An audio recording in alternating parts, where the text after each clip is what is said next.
Salut tout le monde! Aujourd'hui, on se retrouve dans une nouvelle vidéo et je vais vous donner mon avis sur tous les livres que j'ai lus au mois d'avril. C'est parti! Donc le premier livre que j'ai lu au mois d'avril, c'est celui-ci. Donc c'est les Twisted Tales de chez Disney et c'est Il était un rêve et si la Belle au bois dormant ne s'était jamais réveillée. Donc on connaît tous l'histoire de la Belle au bois dormant évidemment avec Maléfique, etc. Ici forcément les Twisted Tales ils vont un petit peu inverser l'histoire ou changer des événements de l'histoire.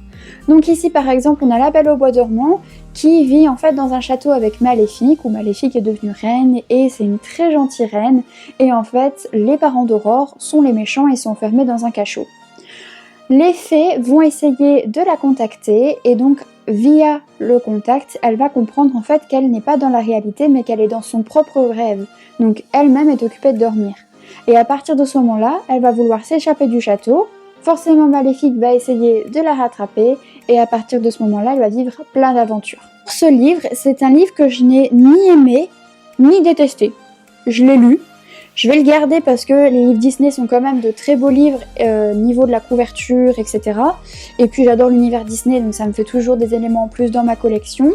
Mais j'ai pas été plus emballée que ça et j'ai même été un peu déçue parce que moi qui adore l'univers Disney, je les ai demandés à Noël, à mon anniversaire, à tout ce que vous voulez. Je les voulais absolument, donc quand les gens me demandaient tu veux quoi, bah je disais ça.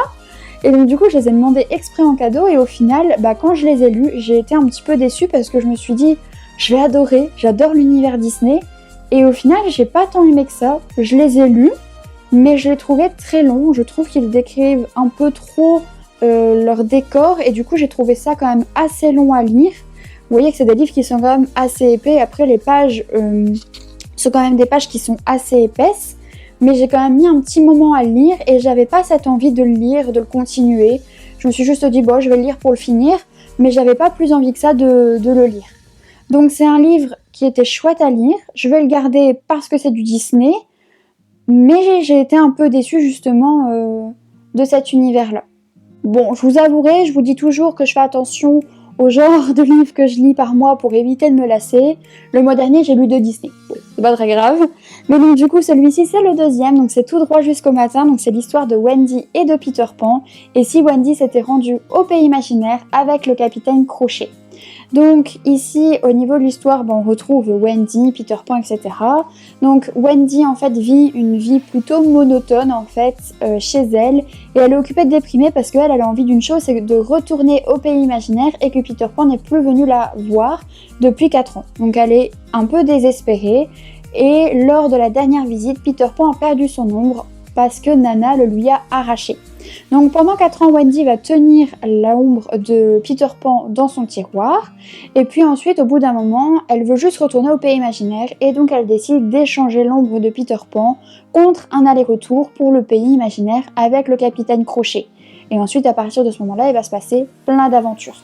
Donc en ce qui concerne mon avis pour ce livre, c'est plus ou moins le même malheureusement que pour l'autre livre que je vous avais présenté, donc que je viens de vous présenter.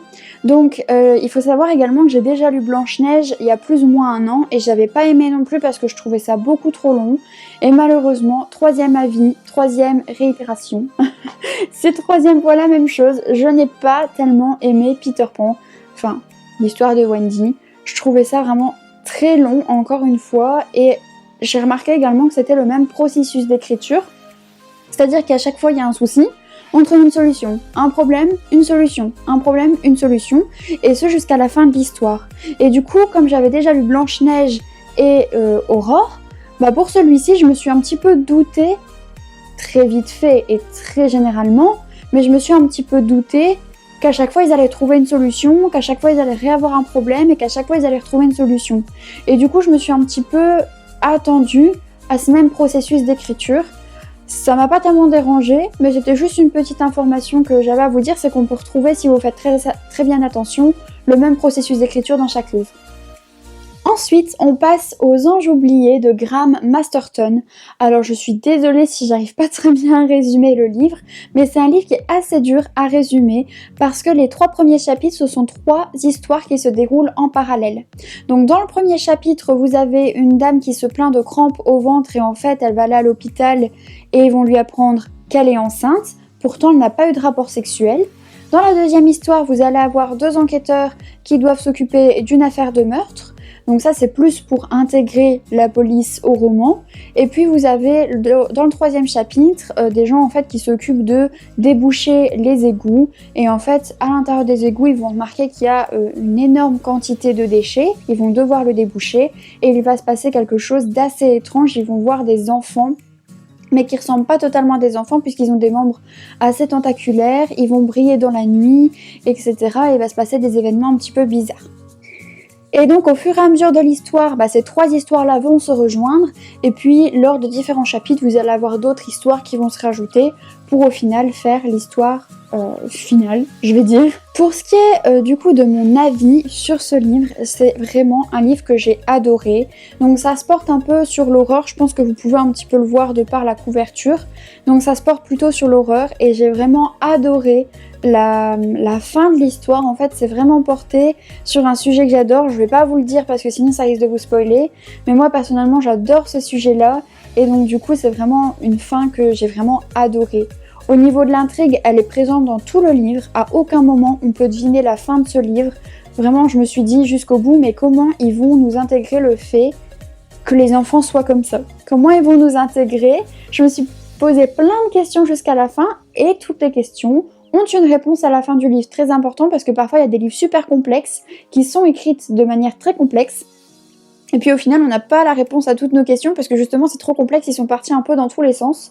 Et là justement on a toutes les réponses à nos questions et ça c'est vraiment bien. En ce qui concerne également les personnages, il y a énormément de personnages dans le livre, mais on ne se perd pas dans l'histoire. Parce que moi, d'habitude, j'aime pas les livres où il y a énormément de personnages, j'ai tendance à me perdre entre les prénoms. Parfois, il y a des prénoms qui se ressemblent en plus de ça, donc je me perds totalement. Et d'ailleurs, une fois, j'ai même pas su lire un livre jusqu'au bout, alors que ça m'était jamais arrivé encore, mais c'était la première fois, parce qu'il y avait trop de personnages et je me perdais dans l'histoire. Ici, il y a énormément de personnages, mais comme l'histoire se relie toutes ensemble, comme ça forme qu'une seule et même histoire, au final on ne se perd pas et c'est vraiment sympa, la lecture elle est vraiment très fluide, il n'y a pas trop de descriptions, il y a ce qu'il faut comme description, donc ça se lit super vite, les personnages sont vraiment chouettes et l'intrigue est là jusqu'au bout et franchement, j'ai déjà lu d'autres livres portés sur l'horreur comme par exemple Le Rituel d'Adam Neville, ou Neville, je sais pas trop comment ça se dit encore une fois, et c'est un livre que j'avais lu, j'avais pas forcément ressenti de la peur en le lisant ou autre, que celui-ci quand je l'ai lu, j'étais pas très à l'aise le soir dans mon lit, il fait vraiment passer les émotions qu'il faut. Donc les derniers livres que j'ai lus, c'est une... alors je peux pas dire que c'est une trilogie, ici moi j'ai que les 3 livres, mais sachez que dans la collection, dans cette série-là, il y en a 5. Donc moi je les ai achetés sur une brocante, donc la dame avait que les 3 premiers. Je savais pas, je pensais du coup que c'était une trilogie au départ, mais en fait non, elle en a écrit encore 2 autres après. Donc c'est la trilogie Crossfire. En plus il y a marqué trilogie dessus, donc j'ai cru vraiment que c'était une trilogie. Mais non, elle en a écrit encore 2 autres, donc il y a du coup Dévoile-moi, Regarde-moi et Enlace-moi, si j'arrive à vous montrer. Voilà. Et donc c'est une romance, donc ça me fait énormément penser à After d'ailleurs dans l'histoire. Donc dans l'histoire c'est simplement une jeune fille qui va aller à son lieu de travail et sur son lieu de travail elle va rencontrer un homme très ténébreux, très musclé, qui attire énormément le regard mais également très inaccessible et en fait il va vouloir d'elle assez rapidement, lui montrer assez rapidement et du coup il va lui faire des avances et puis l'histoire va démarrer. C'est un livre, enfin ce sont des livres qui m'ont énormément fait penser à After. Pourtant After a été écrit après cette trilogie Crossfire. Encore une fois, il y en a 2 autres après que je n'ai pas et du coup je pourrais pas vous donner mon avis dessus parce que je pense pas que je les achèterai et que je les lirai. Mais ça m'a énormément fait penser à After parce que les personnages sont très semblables à ce qu'on peut retrouver dans After. C'est-à-dire que dans After vous avez Tessa.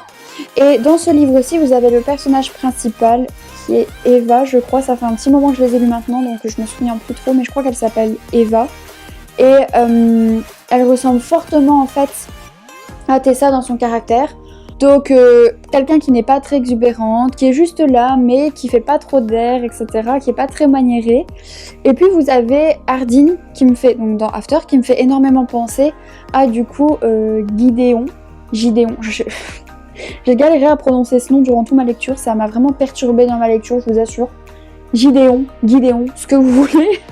Il me fait énormément penser à Hardin dans After, parce que vraiment 2 personnes inatteignables, intouchables, et qui pourtant, comme par hasard, sont à fond sur Tessa et sur Eva. Bon, vous m'avez comprise. Dans les grosses lignes, c'est ça. Je suis pas fan de ces genres de lectures-là, parce que généralement, je trouve que c'est pas du tout représentatif de la vraie vie, en fait, de la vie quotidienne, où comme par hasard, le mec, il est intouchable et il tombe amoureux, peut-être pas amoureux, mais en tout cas, il est attiré par la personne, par le personnage principal qui, elle, est totalement timide et sur le côté.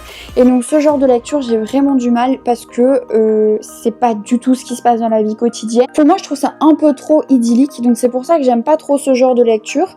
Maintenant, ceci, je les trouve vraiment bien. Si vous aimez ce genre de lecture, c'est vraiment plus ou moins comme After. Si vous avez aimé After, vous allez aimer ce genre de lecture, et ces livres en tout cas. Et vraiment, ils sont vraiment sympas. Je les ai lus très vite. Donc pour autant, je n'aime pas trop ce genre de lecture, mais je les ai lus très vite. La lecture est très très fluide.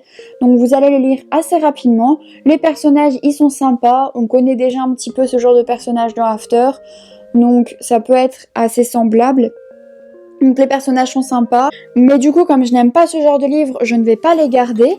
Mais si vous aimez vraiment ce genre de lecture, ça peut être vraiment bien de les avoir dans votre bibliothèque. Voilà, et donc comme je vous avais dit, mon objectif était de 6 livres le mois passé. Objectif rempli. Donc je vous ai donné mon avis sur les 6 livres. Donc si jamais cette vidéo vous a plu, n'hésitez pas à mettre un petit like. N'hésitez pas aussi à me dire en commentaire si vous avez déjà lu ces livres et ce que vous en avez pensé. N'hésitez pas également à vous abonner pour avoir plus de contenu sur les livres. Et sur ce, je vous retrouve très bientôt dans une prochaine vidéo. Salut tout le monde!